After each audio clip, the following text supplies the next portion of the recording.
MPPSC interview में medium को लेकर के बहुत सारे आप में डाउट्स रहते हैं कि हमारा इंटरव्यू का मीडियम हिंदी रहेगा कि इंग्लिश रहेगा या हिंदी इंग्लिश दोनों में हम बातचीत करेंगे। आयोग किस प्रकार का रुख रखता है, तो ये सारी चीज़ें हैं जिस पर आज हम लोग डिस्कस करेंगे।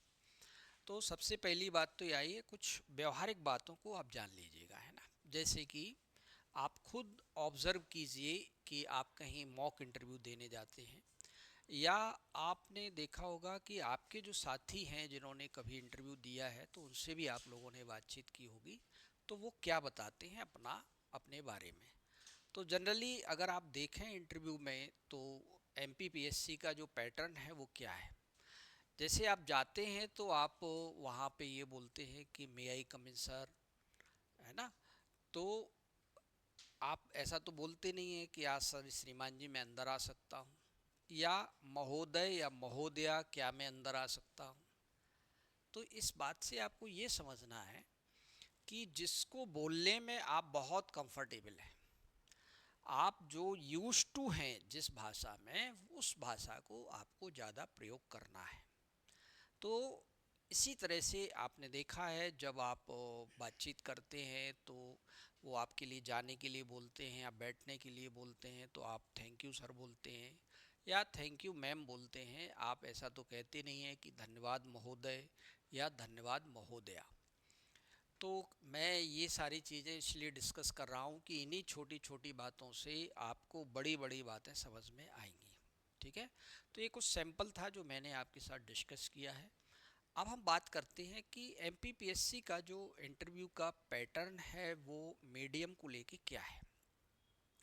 तो सबसे पहले आपने देखा होगा डिटेल्ड एप्लीकेशन फॉर्म होता है, उसमें आपका इंटरव्यू का माध्यम क्या रहेगा इस बारे में उसमें कोई उल्लेख नहीं करना होता है आपको।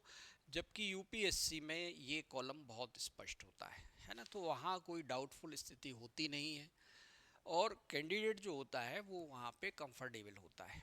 लेकिन कई बार ऐसा भी देखा जाता है यूपीएससी में कि हिंदी माध्यम वाले अभ्यर्थियों से इंग्लिश में ही बातचीत होती है, क्योंकि जो वहाँ पे पैनलिस्ट हैं उनका मीडियम इंग्लिश ही रहता है। पर चूंकि हम हिंदी बेल्ट से हैं और एमपीपीएससी में जो हमारे माननीय सदस्य हैं उनका बैकग्राउंड भी हिंदी मीडियम का है या उनका इंग्लिश मीडियम भी रहेगा, तो वो कुछ बातों को ध्यान में रख करके आपसे इंटरव्यू का एक माध्यम फिक्स करते हैं या एक परंपरा से आप उसको जान सकते हैं।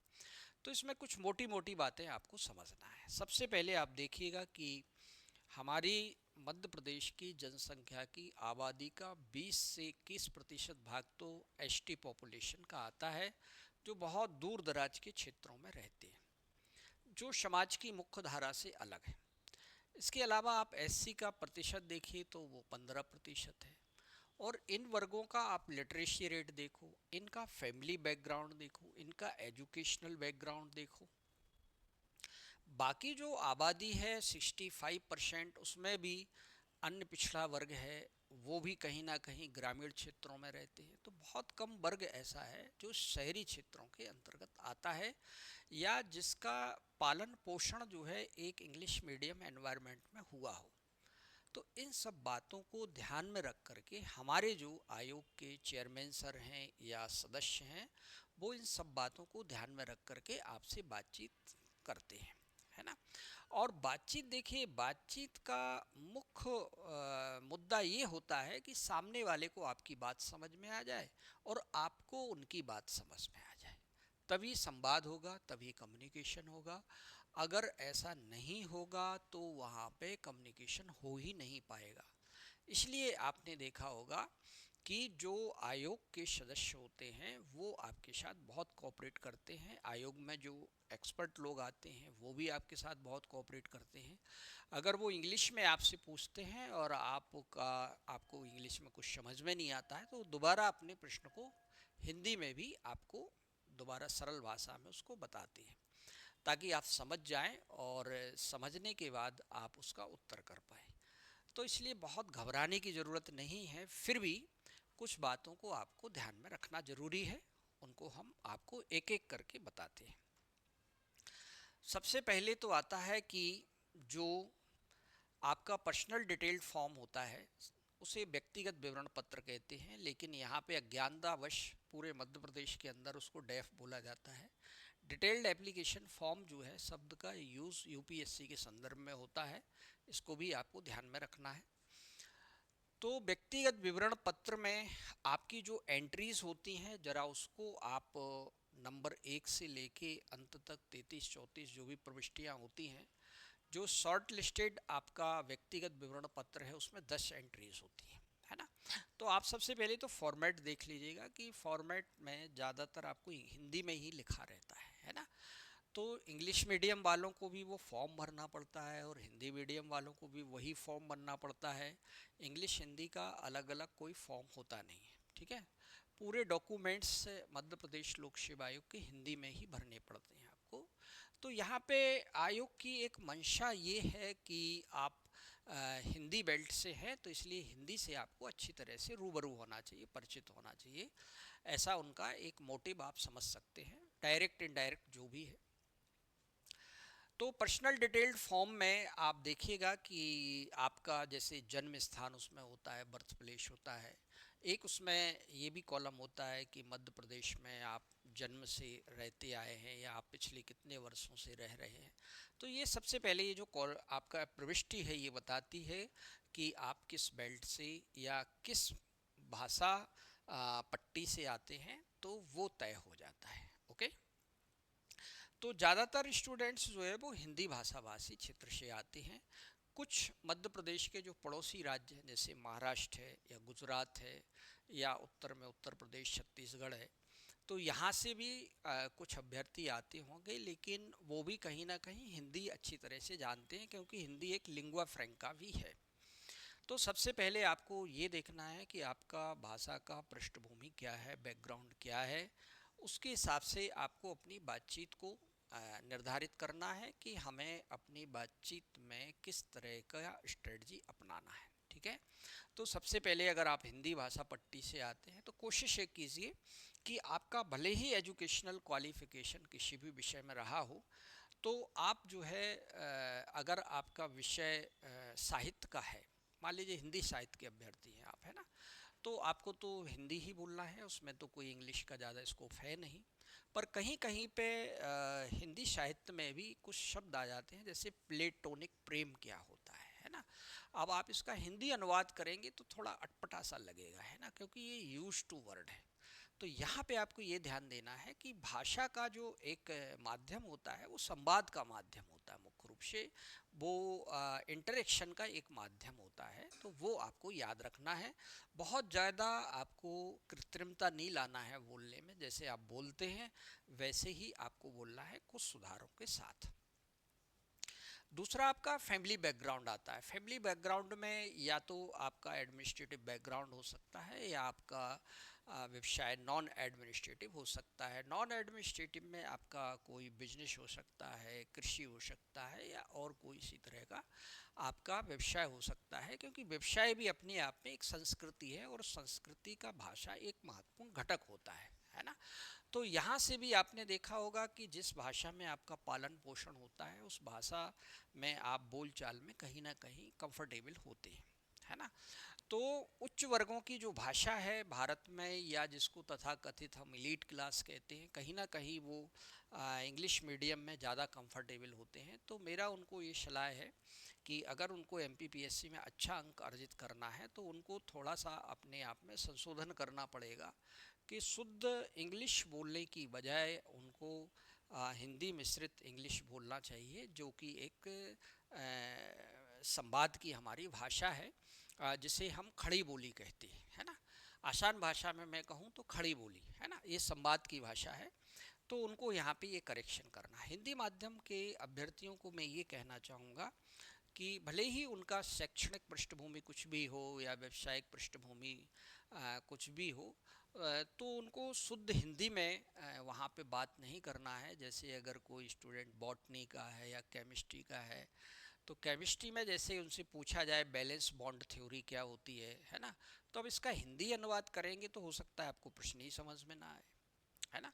ऐसे इकोनॉमिक्स में बहुत सारी थ्योरीज होती हैं जो इंग्लिश में ही आपसे पूछी जाती है। बॉटनी में ऐसे बहुत सारी थ्योरीज हैं, टर्म्स हैं, ग्लॉसरीज है कि वो आपको इंग्लिश में ही आपको ज़्यादा अपीलिंग है ना। जैसे जाइलम और फ्लोएम आपसे पूछा गया, तो अब उसको हिंदी अनुवाद करेंगे तो बड़ा अटपटा जो है उसका अनुवाद होता है और सुनने में भी आपको थोड़ा असहज होता है।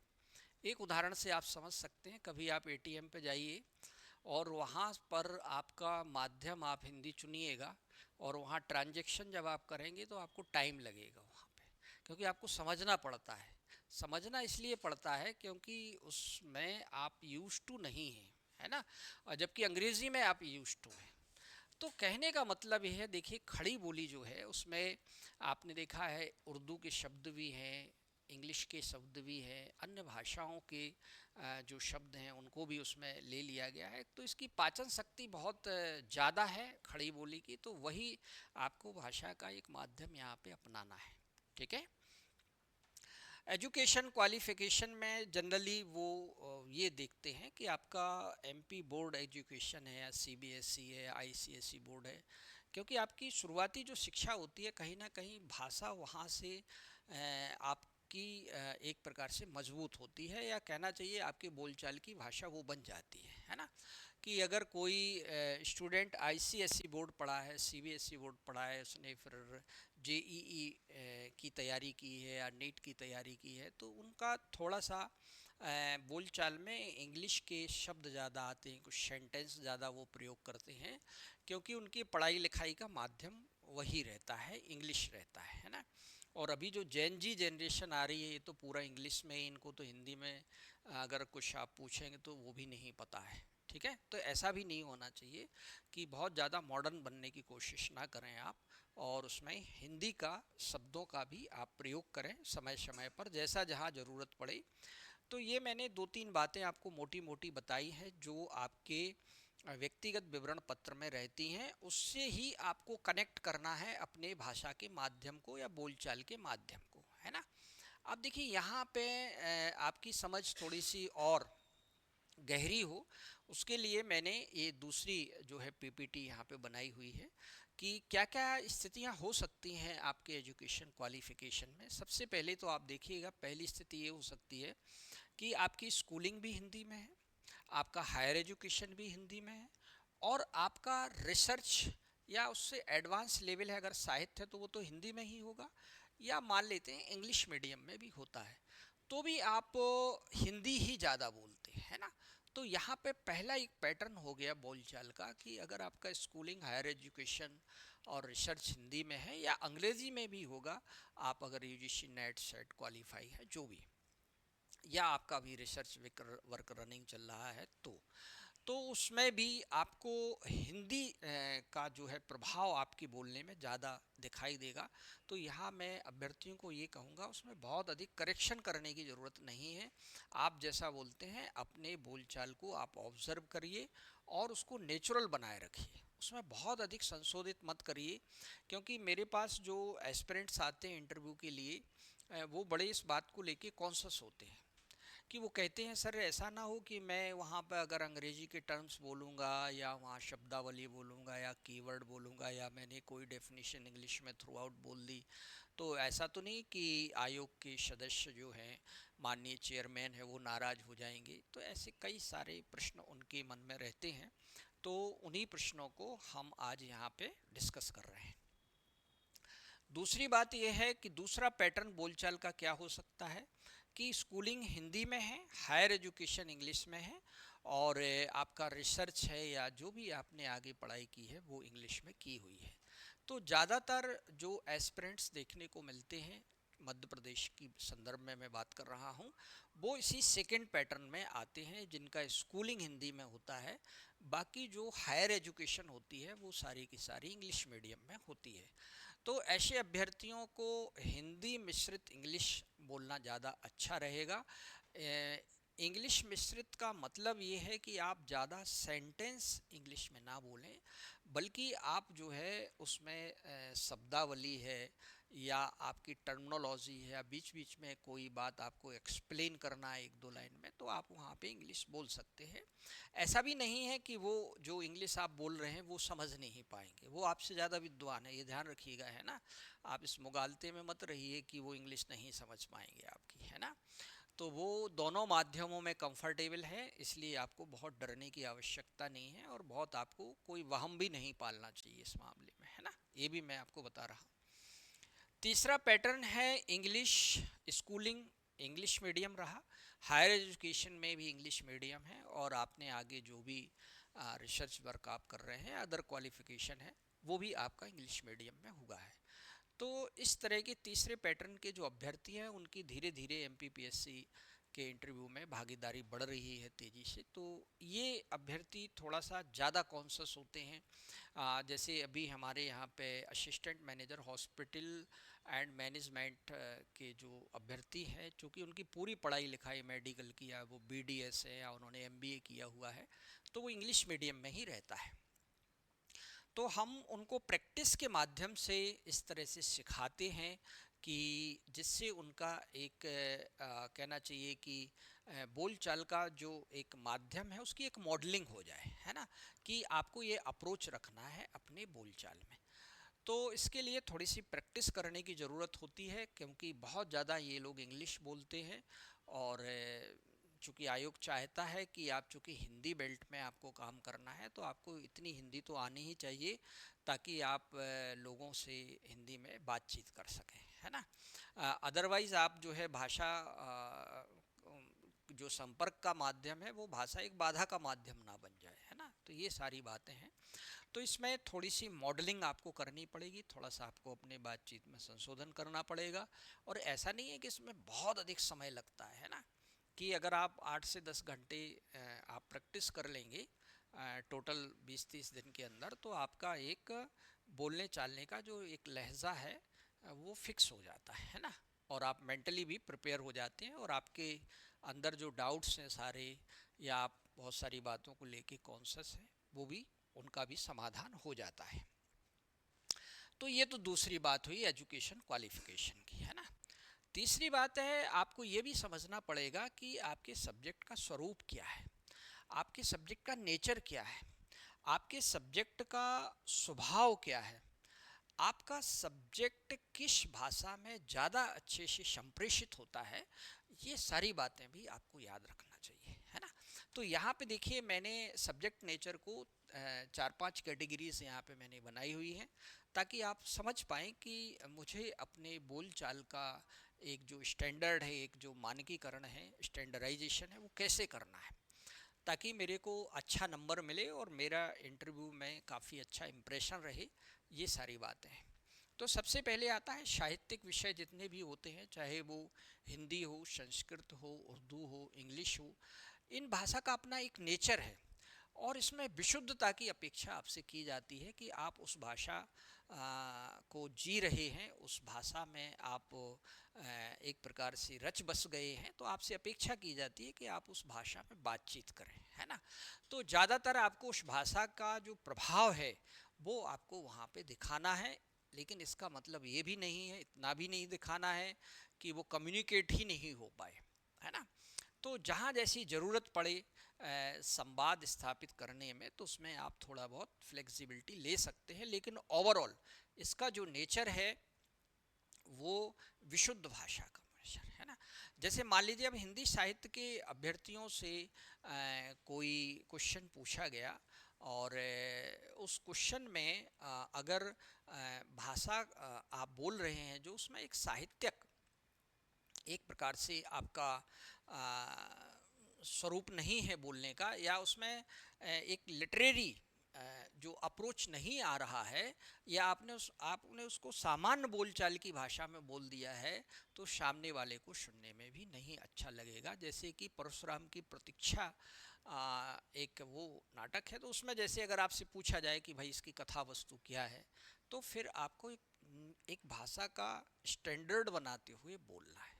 यहाँ भाषा जो है वो अपभ्रंश नहीं होगी, भाषा बहुत मानक होगी, भाषा बहुत प्रांजल और सधी हुई होगी, ये ध्यान रखना है। अगर इंग्लिश लिटरेचर में इसी प्रकार से आपसे कोई प्रश्न पूछा जाता है तो आप उसको इंग्लिश में एक्सप्लेन कर सकते हैं। ध्यान रखिए, क्योंकि जो वहाँ पे एक्सपर्ट हमारे महोदय रहेंगे वो इंग्लिश लिटरेचर के ही रहेंगे और वो आपकी बातचीत को बहुत आसानी से समझ जाएंगे। तो ये कुछ बारीकियां हैं जो आपको ध्यान देना है। अब आते हैं ह्यूमैनिटी सब्जेक्ट की, हम बात कर लेते हैं, जिसमें आप देखते हैं कि समाज शास्त्र है, राजनीति शास्त्र है ना, या इतिहास विषय है, भूगोल है। इस प्रकार के तमाम जो सब्जेक्ट हैं जो ह्यूमैनिटी सब्जेक्ट में आते हैं, आपने देखा होगा अभ्यर्थी इसमें दोनों माध्यम में पढ़ते हैं। तो हिंदी में भी पढ़ते हैं और इंग्लिश मीडियम में भी पढ़ते हैं। ज़्यादातर ऑनर्स के जो अभ्यर्थी होते हैं, जैसे बीए ऑनर्स है, तो वो इंग्लिश मीडियम में पढ़ते हैं, या कोई अच्छी यूनिवर्सिटी में डीयू या जेएनयू में पढ़े हैं तो वो इंग्लिश में ही पढ़ते हैं। तो उनको भी ये ध्यान रखना है कि यहाँ पे उनको अपनी बोलचाल की जो भाषा है उसमें थोड़ा संशोधन करना पड़ेगा, उसकी मॉडलिंग करनी पड़ेगी थोड़ी, और ताकि वो एमपीपीएससी के आयोग के अनुरूप हो जाए, है ना। क्योंकि बहुत ज़्यादा अंग्रेज़ी में बातचीत करना भी उचित नहीं है, और उसका मैंने आपको कारण भी गिना दिया है कि क्यों नहीं है। तो ये आपको ध्यान देना है। और जो हिंदी मीडियम में जिन्होंने मानव के विषय तैयार, उनके लिए भी मैं ये कहना चाहूँगा कि उनको हिंदी और इंग्लिश की जो शब्दावली है वो समान रूप से उनको आना चाहिए, है ना। अब जैसे किसी से पूछा गया, बताइए जो डेविश का साइकिल ऑफ एरोजन है उसमें ट्रायो ऑफ डेविश क्या है, तो आपको इतना समझ आना चाहिए ना। अब आप पूछेंगे कि सर इसको हिंदी में क्या बोलते हैं, पूछ सकते हैं, ऐसा नहीं कह रहा हूँ कि नहीं पूछ सकते हैं, लेकिन एक समझ होगी तो ज़्यादा अच्छा रहेगा, आपका समय भी बचेगा, एक इम्प्रेशन भी आपका आता है उससे, है ना। तो ये सब सामान्य बातें हैं, है ना। वो हिंदी मीडियम के अभ्यर्थियों को भी इंग्लिश में जानना चाहिए ताकि कम्युनिकेशन थोड़ा सा आसान और जल्दी हो। आपने देखा होगा तीसरा जो कैटेगरी है सब्जेक्ट का, वो साइंस बैकग्राउंड के जो अभ्यर्थी होते हैं या टेक्निकल एजुकेशन जो लेते हैं, वो आपने देखा ज़्यादातर इंग्लिश में ही पढ़ते हैं, है ना। और चूंकि वो इंग्लिश में ही पढ़ते हैं, इंग्लिश में ही उसको डिलीवर करते हैं, इंग्लिश में ही लिखते हैं परीक्षाओं में, और जो आपकी मेंस एग्ज़ाम आती है उसमें भी इंग्लिश में ही लिखा जाता है इन सब्जेक्ट का। इनका चूँकि हिंदी का कोई विकल्प अभी है नहीं, ख़ास तौर से मेडिकल साइंस में। इसमें हमारी मध्य प्रदेश सरकार ने प्रयास भी किया है कि इंजीनियरिंग और जो मेडिकल साइंस के विषय हैं वो भी हिंदी माध्यम में पढ़ाए जाए, लेकिन आपने देखा होगा उसकी अभी संख्या बहुत कम है और उसको लोकप्रियता हासिल करने में थोड़ा समय लगेगा।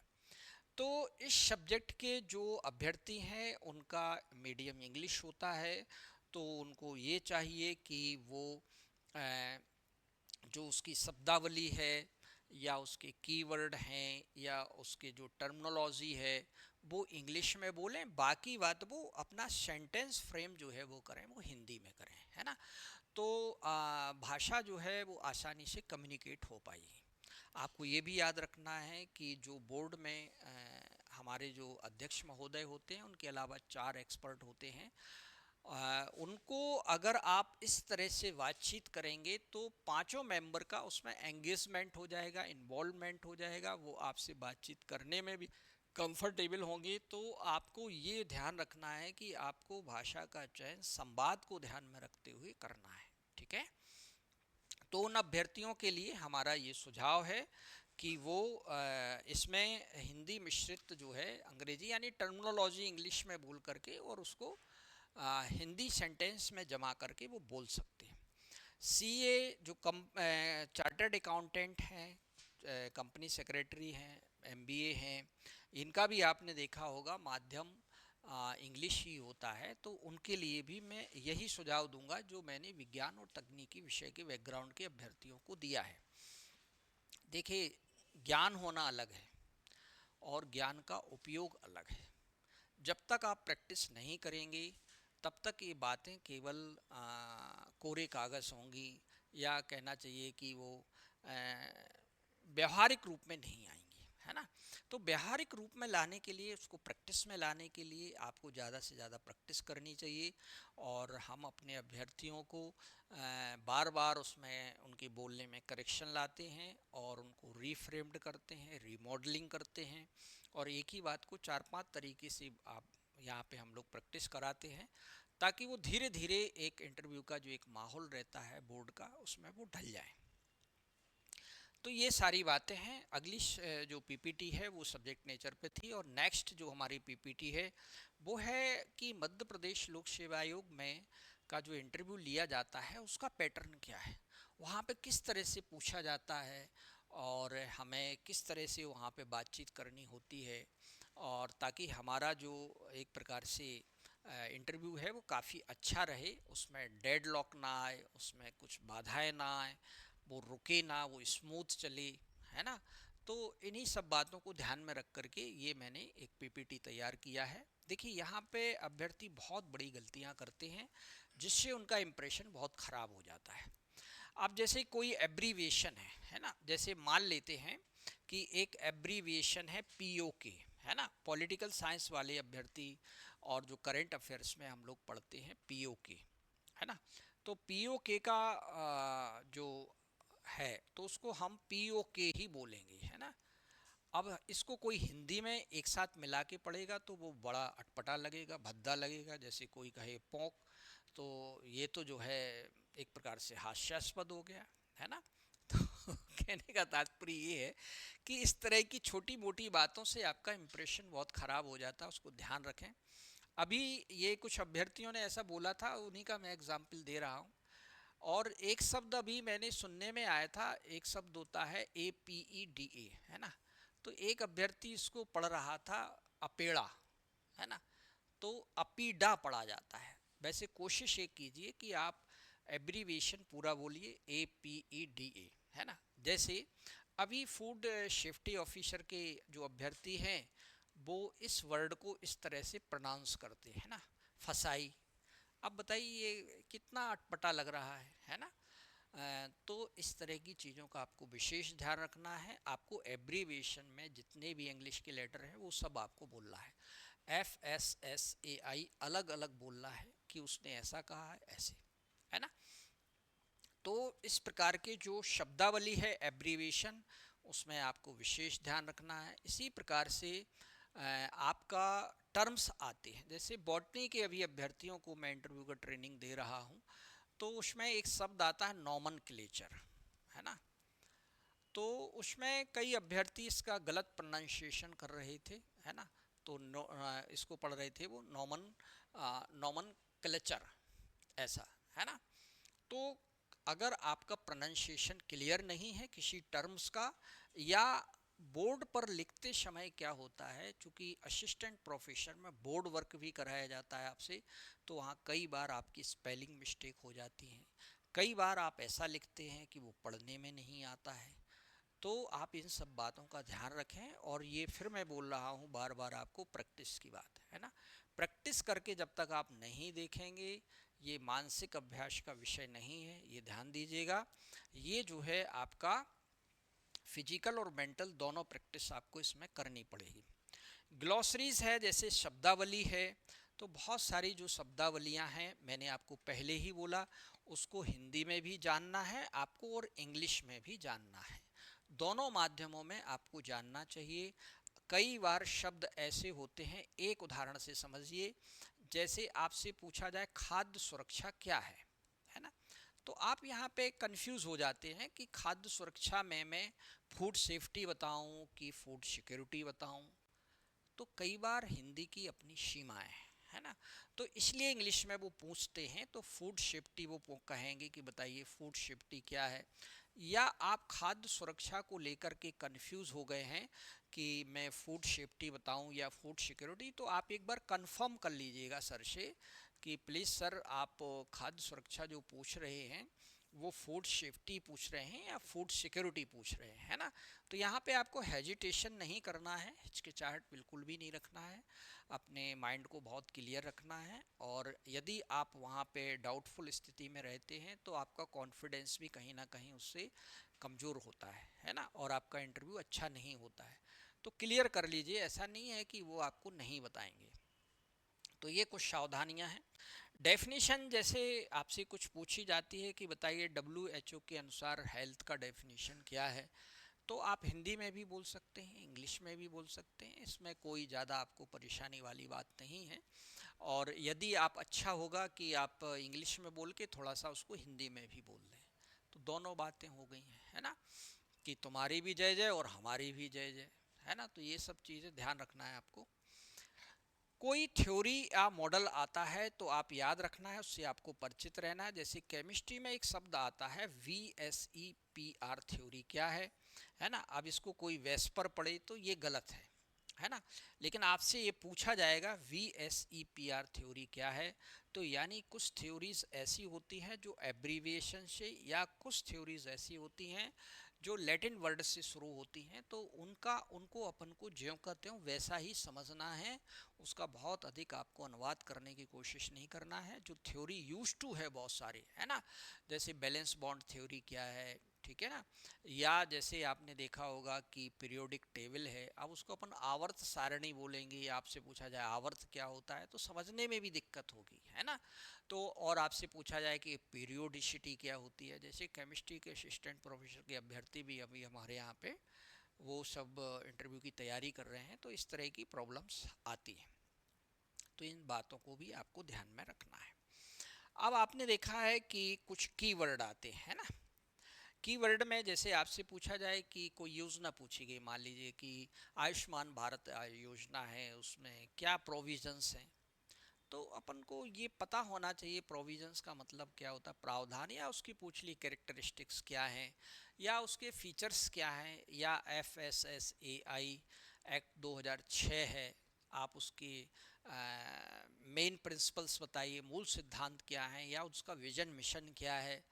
तो अब ऐसा नहीं रहता है इन सब का हिंदी अनुवाद आप करेंगे, है ना, हिंदी अनुवाद करेंगे तो फिर वो थोड़ा सा कंफर्टेबल नहीं रहता है कम्युनिकेशन में, है ना।